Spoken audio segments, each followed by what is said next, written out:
सम्मानित मित्रों, आज हम लोग इंडियन पेनल कोड का अध्याय 8 लोक प्रशांति के विरुद्ध अपराध के विषय में डिबेट करेंगे। और ये बहुत ही इम्पॉर्टेंट चैप्टर है, बहुत ही दिलचस्प है और बहुत ही इंफॉर्मेटिव इन नेचर है।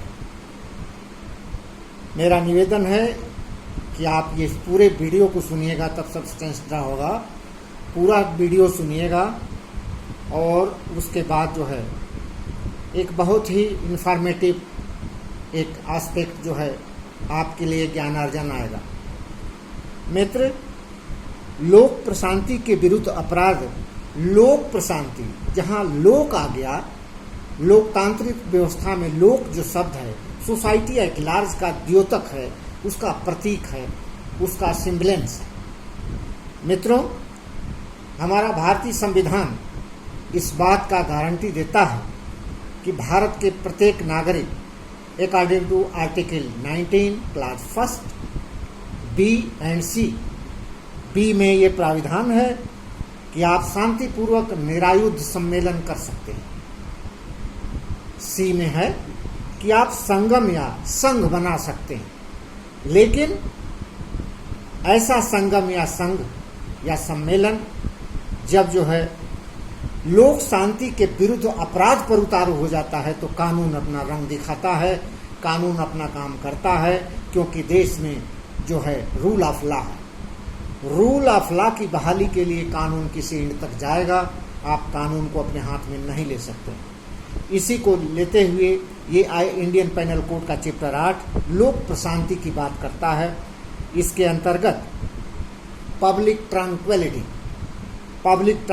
इस प्राविधान का उद्देश्य है मित्र, विधि विरुद्ध उपद्रवियों को निरुत्साहित करना।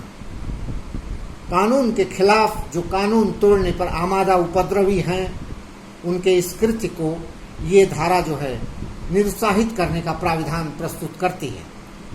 मित्र, इस धारा का विस्तार जो है, इस विधि विरुद्ध जमाव का जो विस्तार है, सेक्शन 141 141 से 160 160 तक विस्तृत है।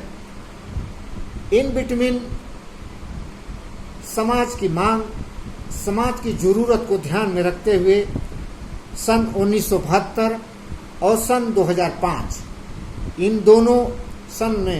दोनों डिकेड में ये संशोधन किए गए। सेक्शन 153A, 153AA एवं 153B ये संशोधन जोड़े गए। ये संशोधन वर्गों में शत्रुता बढ़ाने के लिए अपराध हुआ करते थे, तो उनसे निपटने के लिए हमारी संसद ने ये कानून पास किया। इस चैप्टर का जो 3 पार्ट में डिवाइड किया गया है मित्र, पहला पार्ट इसका है विधि विरुद्ध जमाव, अनलॉफुल असेंबली, धारा 141 से 145 तक, धारा 149 से 151 एवं 157 158 तक में विधि विरुद्ध जमाव है। जमाव विधि विरुद्ध, उसके साथ जो शब्द मित्र लगे हैं वो अपने आप में सेल्फ एक्सप्लेनेटरी हैं, स्वतः अपनी जो है विशेषता को जो है स्पष्टीकृत करते हैं मित्रों। और दूसरा जो पार्ट है इसका बलवा विषयक है मित्र, और ये बलवा विषयक जो मित्र ये धाराएं हैं 146 से 148 और 152 एवं 153 से 156 तक। तीसरा जो इसका पार्ट है मित्र दंगा विषयक है, दंगा हंगामा, ये धारा 159 एवं 160 में है मित्र। आज हम लोग विधि विरुद्ध जमाव की बात करेंगे। धारा 141 से लेकर के जो 145 है, 149 से 151, 157 से 158 तक विधि विरुद्ध जमाव की बात ये करती है। धारा पहली धारा 141 ये डिफाइन करती है मित्र जमाव को। कहती है धारा कि 5 या 5 से अधिक व्यक्तियों का जमाव विधि विरुद्ध जमाव कहा जाता है, यदि इन व्यक्तियों का जिनमें यह जमाव गठित हुआ है, इनका उद्देश्य कॉमन ऑब्जेक्ट ये हो, निम्नलिखित हो। इट मीन्स कि जो संवादित जो ये एलिमेंट्स हैं, इनको करने के लिए इस जमाव का उद्देश्य हो। बहुत ध्यान देने योग्य बात है, ये बार बार रिपीट किया जाएगा। तो जमाव का उद्देश्य क्या होना चाहिए? 5 उद्देश्य है इस जमाव का उद्देश्य। आपराधिक बल द्वारा आपराधिक बल के प्रदर्शन में नंबर 1, इन्हें आतंकित करना। किसे?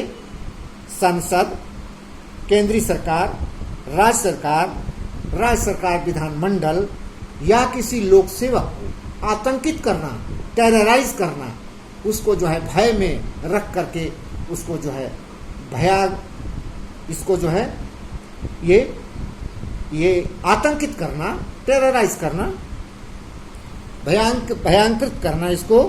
तो ये इस दंगाइयों का, इस आपराधिक बल का, इस जमाव का, ये सदस्यों का ये उद्देश्य नंबर 1 है कि इन्हें आतंकित करना। किसे? केंद्रीय सरकार, राज्य सरकार, संसद या विधानमंडल या किसी लोक सेवक को, ऐसे लोक सेवक की शक्तियों का जब प्रयोग कर रहा हो, इन चारों में से किसी को आतंकित करना। नंबर 2, विधि की या किसी वैध आदेशिका के निष्पादन का विरोध। कानून के कंप्लायंस में अगर कोई अथॉरिटी किसी जो है ऑर्डर पास किया है, जो ऑर्डर पास करने के उपरांत उसका एग्जीक्यूशन करना है, निष्पादन करना है, उसके निष्पादन को जो है, ऐसे विधि विरोध का जमाव का एक ये उद्देश्य है कि इसको जो है निष्पादन को रोकना। ये 5 प्रकार के अपराध बताए गए हैं इस जमाव का होना चाहिए। तब जो है ये जो है जमाव, विधि विरुद्ध जमाव कहा जाएगा। पहला ये आतंकित करना, दूसरा किसी वैध आदेशिका के निष्पादन के एग्जीक्यूशन को जो है रोकना, विरोध करना, तीसरा किसी रिस्ट या आपराधिक अत्याचार या अन्य अपराध करना, तीसरा इस जमाव का 5 या 5 से अधिक व्यक्तियों के इस जमाव का जो उद्देश्य होगा, तीसरा उद्देश्य ये है कि कहीं पर आगजनी कर देना, कहीं अपचार कर देना, अत्याचार कर देना या अन्य अपराध करना। अन्य अपराध में अब सभी अपराध आ गए, ये अपराध करना। नंबर 4, चौथा इनका कृत्य है मित्र, किसी व्यक्ति के विरुद्ध आपराधिक बल द्वारा या आपराधिक प्रदर्शन द्वारा किसी संपत्ति पर कब्जा प्राप्त कर लेना। नंबर 2, किसी व्यक्ति को किसी मार्ग, जल या अन्य अधिकारों के उपभोग से वंचित करना। और नंबर 3, किसी अधिकार या अनुमानित अधिकार को लागू करना। ये चौथा एलिमेंट है मित्र। और 5वां और अंतिम एलिमेंट है इसका कि किसी व्यक्ति को आपराधिक बल द्वारा किसी ऐसे कार्य को करने के लिए फोर्स करना कि वह विधितः उस कार्य को करने के लिए वो आदमी जो है बाध्य नहीं है। और नंबर 2, उस कार्य को रोकना जो कार्य करने के लिए वो व्यक्ति विशेष कानूनन जो है वो अधिकृत है, अधिकार रखता है, उसको जो है रोकना, उसको लोप करवाना। तो ये 5 उद्देश्य किसी विधि विरुद्ध जमाव के हैं मित्र। और विधि विरुद्ध जमाव जो है इन 5 उद्देश्यों की पूर्ति करने के लिए किसी भी पर्टिकुलर इन 5 में से कोई भी अपराध अगर कारित करने के लिए एक जमाव इकट्ठा हुआ है तो उसको जो है विधि विरुद्ध जमाव कहा जाएगा। मित्र, विधि विरुद्ध जमाव के सदस्यों का जो दायित्व है, जो इनका जो है लायबिलिटी है, एक ज्वाइंट लायबिलिटी है, एक विकैरियस लायबिलिटी भी कह सकते हैं मित्र, प्रतिनिधिक दायित्व भी कह सकते हैं, संयुक्त दायित्व भी कह सकते हैं। तो ये विधि विरुद्ध जमाव के सदस्यों का जो दायित्व है धारा 149 में वर्णित। धारा 49 भारतीय दंड संहिता की धारा 49 जो ये प्राविधान प्रस्तुत करती है कि अभियुक्त विधि विरुद्ध जमाव का सदस्य हो जिस जमाव के 5 उद्देश्यों को धारा 141 में बताया गया। अभी आपके सामने में पांचों अपराधों को मैंने जिक्र किया कि इस जमाव का जो कार्य करने का जो वो है मनसा है, इन 5 में से कोई एक हो तो ये जमाव जो है विधि विरुद्ध जमाव कहा जाएगा। नंबर 2, उन 5 उद्देश्यों की प्राप्ति हेतु जमाव के किसी सदस्य द्वारा कोई अपराध का किया जाना। जमाव 10 लोगों का है, 15 लोगों का, 20 लोगों का, 50 लोगों का, 200, 400 लोगों का एक जमाव है कानूनी खिलाफ कार्य करने के लिए। उनमें से किसी भी एक सदस्य द्वारा कोई अपराध कर देना, जरूरी नहीं कि एक साथ सभी मिलकर अपराध करें, लेकिन जमाव में ये जाने कि इस पर्टिकुलर जमाव का जो ऑब्जेक्ट है, जो उद्देश्य है, यह अपराध विशेष को कारित किया जाना है। उसमें से प्रत्येक जमाव का प्रत्येक सदस्य उतना ही जिम्मेदार होगा, उतनी ही उसको सजा मिलेगी मानो उसने अकेले ही उस कार्य को किया। तो तीसरा एलिमेंट है मित्र, अपराध की प्रकृति ऐसी हो जिसके बारे में जमाव के प्रत्येक सदस्य जानते हो कि यह अपराध संभव है कि किया जाएगा।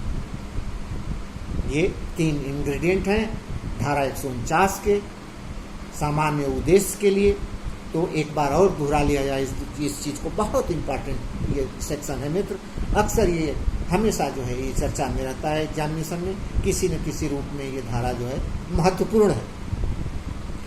तो इस धारा की ये विशेषता, नंबर फर्स्ट, विधि विरुद्ध जमाव के किसी सदस्य द्वारा ऐसे विधि विरुद्ध जमाव के किसी सामान्य सम्मिलित उद्देश्य को प्राप्त करने के लिए किसी अपराध का किया जाना। जमाव के किसी सदस्य द्वारा ऐसे जमाव के सामान्य उद्देश्य को प्राप्ति के लिए उस अपराध विशेष में से कोई एक अपराध किया जाना, जो धारा 141 में अभी बताया गया है। 5 जो अपराध हैं उनमें से किसी एक अपराध का किया जाना। नंबर 2 है मित्र, ऐसा अपराध उस विधि विरुद्ध जमाव के उद्देश्य को प्राप्ति करने के लिए किया जाए। उस जमाव का कोई न कोई ऑब्जेक्ट है, ऐसे थोड़े एकत्रित हुआ है 10, 20, 50, 100, 200, 400 आदमी एक जगह एकत्रित हुए हैं एक मनसा से। हो सकता है लाठी डंडा से लेकर के, अपने असलहों को लेकर के, अपने मंसूबों को फलीभूत करने के लिए खड़े, ऐसे तो अपराध करने के लिए हैं। तो ऐसा अपराध उस विधि विरुद्ध जमाव के उद्देश्य को प्राप्त, उनका उद्देश्य जो है उसको प्राप्त करने के लिए किया जाए। नंबर 3 है मित्र, जो बहुत ही इंपॉर्टेंट है, नंबर 3, अपराध ऐसा होना चाहिए कि अन्य सदस्यों को संभावित ज्ञान हो कि यह अपराध संयुक्त उद्देश्य को प्राप्त करने के लिए किया जा सकता है। जो भी काम वहां होगा, जो भी अपराध का कार्य होगा, वो प्रत्येक सदस्य उस चीज को जानते हो कि अपराध घटित होगा, तभी वो सभी दायी होंगे। मित्र, इस उपखंड के अंतर्गत अन्य लोगों का दायित्व उनके संभावित ज्ञान पर आधारित है। सपोज 200, 400, 100, 50, 10, 5 आदमी मिलकर के एक जगह गए और वहां पर डकैती डालने का उद्देश्य है, उद्देश्य उनका डकैती डालना है। पता चले कि उन सभी लोगों ने मिलकर के वहां पर जो है आग लगा दी। अगर आग उस घटना का पार्ट है, they people know this very offence, वो जानते हैं कि अगर इस अपराध को करना है, हो सकता है कि ये संभावित है कि आग भी लग जाए, सारे दायी होंगे। अगर ये जानते नहीं है कि आग लगाना उसमें उस घटना का हिस्सा है, तो दायी नहीं होंगे। अपराध की टेक्निकलिटी समझिए मित्र, इस सेक्शन की टेक्निकलिटी ये है। अगेन मैं इस चीज को रिपीट कर रहा हूं, इस उपखंड के अंतर्गत अन्य लोगों का दायित्व उनके संभावित ज्ञान पर आधारित है। जैसे उद्देश्य डकैती है, आग लगाना यदि संभाव्य है तो वो दायी जरूर होंगे मित्र, और उनको जो है सजा एक करेगा, सजा सभी को मिलेगी। इस संबंध में एक सुप्रीम कोर्ट ने बहुत ही लैंडमार्क डिसीजन दिया है मित्र। असरफिल आर बनाम state of UP, AIR 1987, supreme court 1721। मित्र, इस प्रकरण में एक जमाव एकत्रित हुआ, 5 से ज्यादा लोग थे, और उस जमाव का उद्देश्य ये था कि एक प्रॉपर्टी डिस्प्यूट चला रहा था। प्रॉपर्टी डिस्प्यूट में एक महिला को ये लोग सोचे थे सबक सिखाने के लिए। कितना घृणित और ये कितना ही ये बिल्कुल निंदनीय कृत्य है। एक महिला को सबक सिखाने के लिए एक जमाव एकत्रित हो रहा है एक प्रॉपर्टी डिस्प्यूट में, और उस महिला को सबक सिखाने में उसकी 2 जवान बेटियों को मौके पर ही कत्ल कर दिया गया, और इतना विभत्स रूप में कत्ल किया गया कि सुप्रीम कोर्ट ने इसको रेयरेस्ट ऑफ रेयर करार दिया, और जितने मुलजमान उस जमाव में इकट्ठे थे सबको जो है फांसी की सजा दी गई थी।